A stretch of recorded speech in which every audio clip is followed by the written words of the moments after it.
Перепрошую.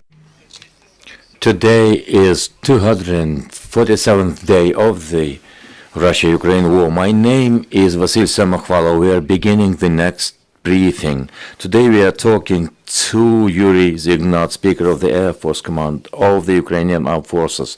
Welcome, Colonel. The rocket attacks by Russia have become more rare, but they are more massive. Over the last couple of days, we haven't seen any rocket attacks. What is the change in the tech by Russians? We have grown very quickly to something which is quiet. Let me remind you of the days on the 17th, 18th, 23rd, when we were attacked by the rocket assaults. There is no time for relaxation. The enemy sees that they are quite successful in ruining our civil infrastructure. Of course, they are changing their tactics. There seems to be a lack and shortage of rockets, and they have such allies as North Korea and Iran to supply to make up for these shortages. The Iskander rockets are something that they are at the level when they have almost expired them, and they are trying to get the replenishment from Iran. Other types of rockets, as of now, is a deficit equipment for the terrorist state. You see that they have been attacking us in only pinpointing on the critical infrastructure. As for the strategic military facilities, it's something that they don't seem to be interested in, but there is no time for relaxation again. As statistics show, they are attacking our electricity generating capacities, especially on the 10th of October when 84 rockets were launched, 55 the types X-55 and 101, the most expensive on their repertoire. They have been not sparing them. They also have enough rockets of the types X-22. We don't know the state of those rockets and how precise they are. Let us also remember that they seem to be having thousands of S-300 rockets, and they have a lot of those rockets, which is anti-aircraft missiles, and they seem to be in excess of those. The company, the manufacturer,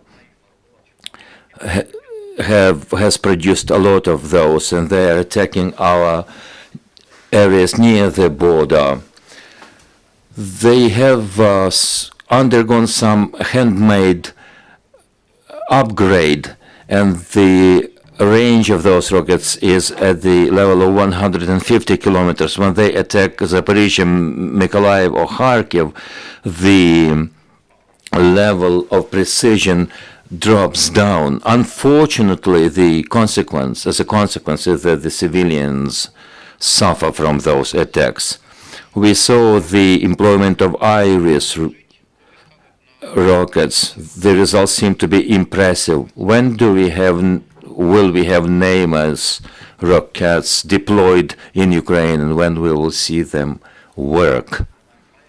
You see, we haven't seen Iris so far. We only report on the availability. This kind of information, including the combat operational situation, is not something that we will put in the public domain, but the results are available. And indeed, this is an up-to-date, complex, state-of-the-art rocket system. At every level possible, we are begging and asking to provide them, especially for Germany, to increase the manufacturing, for Ukraine to receive those systems as soon as possible. As for the NAMAs, the Secretary of Defense, Austin, has suggested something to the effect that they will be available in Ukraine. People are being trained now, but when the time comes for them to be deployed is something you will know in due time. But we will see the results, the combat results will be announced very soon, and hopefully they will be no less effective than the previous days. Yulia Guide, I have two questions to you, Colonel. First is about Iranian drones. Have they decreased the use of the Ukrainian drones? Shall I voice my question one by one? We have seen the decrease. Why? We think that there has been a decrease. But over the last 24 hours, we brought down about 24 drones. 2 days before, there was a relative lull period,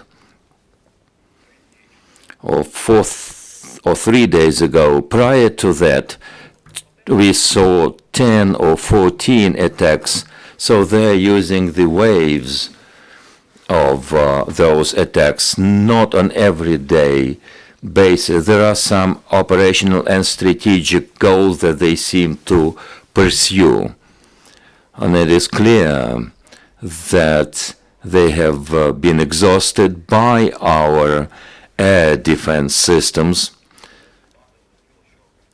The enemy sees that we are effective. They're tracking down the effectiveness of the kamikaze drones. They know that we have learned a lot of tactics. That's why they use those waves of attacks during the night, somewhere about 2 o'clock in the morning, because the radars that they are using, or rather that we are using, allow us to track them down and bring them down. Now, of course, we are using anti-aircraft facilities, and the Western allies supplied some Gepard systems to us. You should remember that anti-aircraft systems don't have such a range of effectiveness as other systems do. But somewhere about this 13th of September, when the first Shahed kamikaze drone was brought down in Kharkiv region, until today we have seen more than 300 Iranian kamikaze drones brought down. There are other types of UAVs that they're using. We are also bringing them down. But these are, in general, the results. Why have we seen such a decrease that the attacks are not taking place on everyday basis? It has to do with the supplies, I think. We don't know how many of them they have, including Shahed 136 Iranian-made drones. Perhaps they were delivered through the Caspian Sea. We have heard something to the effect that Russia has ordered 2,400 of those. We don't know whether the Iranians, are able to supply or to manufacture them in the volume that Russia asks for. So, indeed, the intensity of drone attacks has decreased. Second question, will Ukraine use drones to attack the enemy? And can we say that this will change the nature of the war? You know, the drone word is a generic term. When we say drones, we sometimes mean something different. Beginning with 2014, when Ukrainian volunteers have provided something of the UAVs, including the vehicles that help our artillery personnel. This is a very important segment of unmanned aviation, which is a part and parcel of our defense.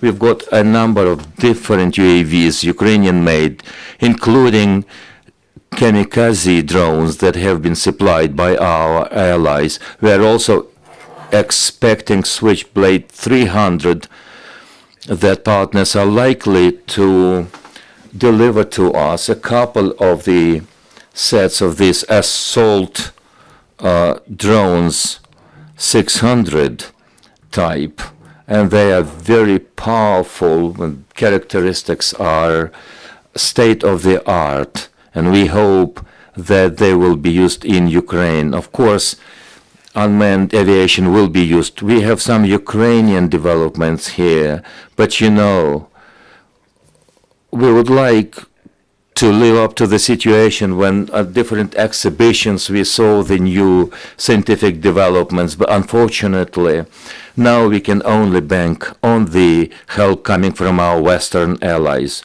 My last question has to do with the territory of Belarus. How many aircraft has Russia delivered to Belarus?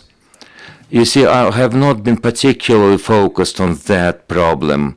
The command of the Ukrainian Air Force are in the know and have the full picture of the situation about Belarus, Russia, and occupied territories, and the points where the aviation is concentrated.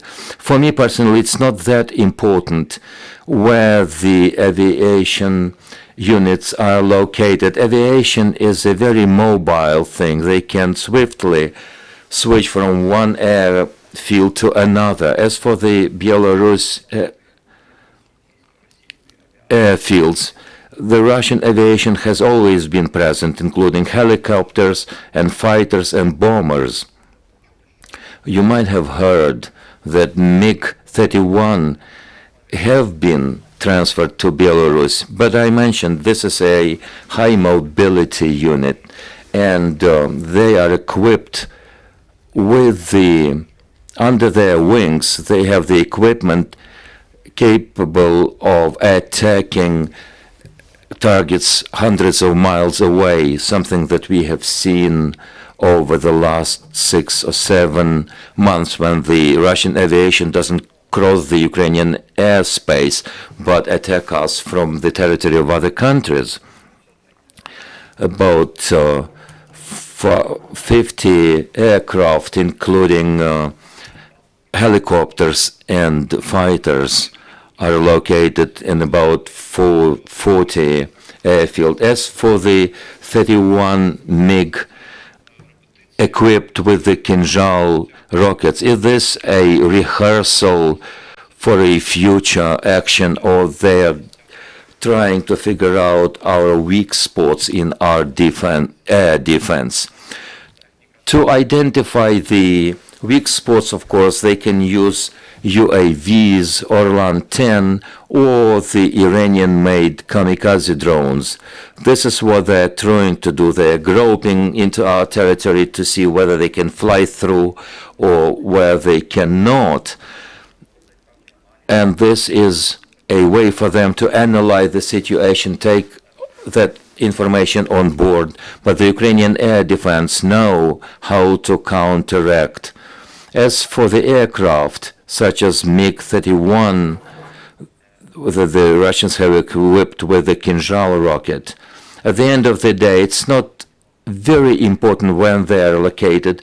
We know the tactical characteristics of that rocket. This is an operational tactical air-based rocket, so that uses the ballistic trajectory and with the coming from stratosphere to surface from the high altitude with an immense speed, and we can be attacked by the Black Sea or the Sea of Azov. We have seen, my question is that the Ukrainian MLRSs have become more efficient. What's the secret here? It's an open secret. The secret is the bravery of our heroes. Everyone is anxious to destroy the enemy. We are all anxious to protect this country. And against that backdrop, the patriotism of our heroes, patriotism is something that we take for granted now, but we also are aware that what is very important is the general concordance between and among different units and types and services of the armed forces, including fighting capabilities and radio warfare, mobile groups, and we are tracking them, the enemy and their capabilities, to make sure that we have a full picture, a full awareness. If Shahed is coming in, and it's not that fast, but it is very difficult to track down, although those explosive drones can be tracked down. We know the sound of it. This is where we need maximum concentration and a lot of interaction. It comes with the expertise. We have heroes that have brought down 4 or more cruise missiles, and of course these heroes have saved a lot of lives. Thank you very much. We've been talking to Yuriy Ihnat, the spokesman for the Air Force Command, who's been talking about the Ukraine defense in the air. We will continue our work next week. Stay tuned.